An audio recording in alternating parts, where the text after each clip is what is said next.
দেশপ্রেমের আবহে মুখরিত মথুরাপুর। লৌহ মানব সর্দার বল্লভভাই প্যাটেলের ১৫০তম জন্মদিনকে সামনে রেখে মাই ভারত ও বিজেপির উদ্যোগে আয়োজিত হল বিশেষ পদযাত্রা অখণ্ড ভারত যাত্রা।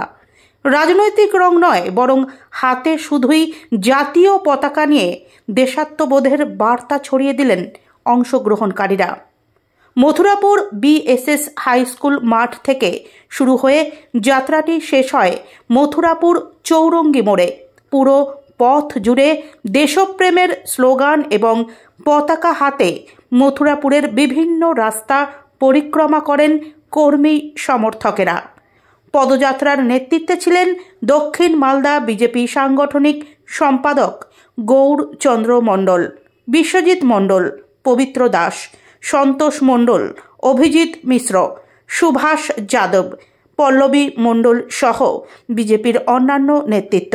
আয়োজকদের দাবি, এই যাত্রার উদ্দেশ্য রাজনৈতিক নয়, ভারতের ঐক্য, ঐতিহ্য ও দেশাত্মবোধের বার্তা সাধারণ মানুষের কাছে পৌঁছে দেওয়া।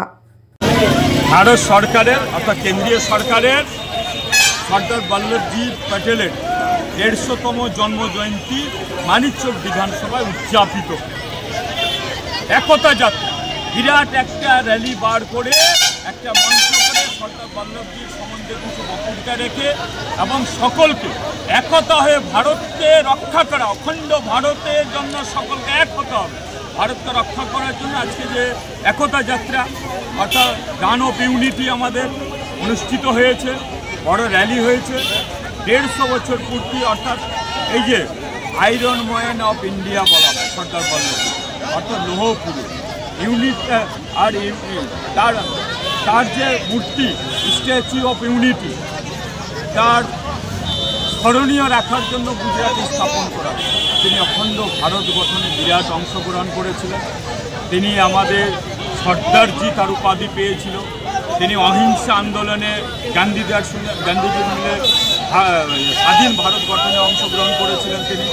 তারপরেও যেটা হচ্ছে, তিনি সর্বপ্রথম ১৯৫০ সালে আমাদের দেশ স্বাধীনের পরে উপপ্রধানমন্ত্রী হন, স্বরাষ্ট্রমন্ত্রী হন। তখনও কিন্তু অবিভক্ত ভারতবর্ষকে এক করার প্রয়াস চালিয়ে গেছেন। বেশিরভাগই ৫০০টা ছোট ছোট রাজ্য ছিল এই ভারতবর্ষে, তাকে এক সূত্রে ভারতের সাথে যুক্ত করেছিল, একতা ভারত গঠন করেছে।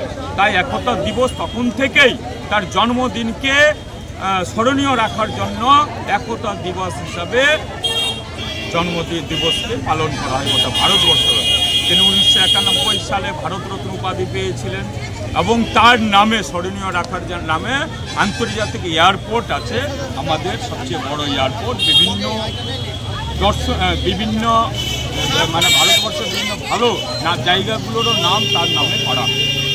আজ কি কারণে আমাদের ১৫০ বছর পূর্তি অর্থাৎ তার জন্মজয়ন্তী পালন করলাম মানিকচক।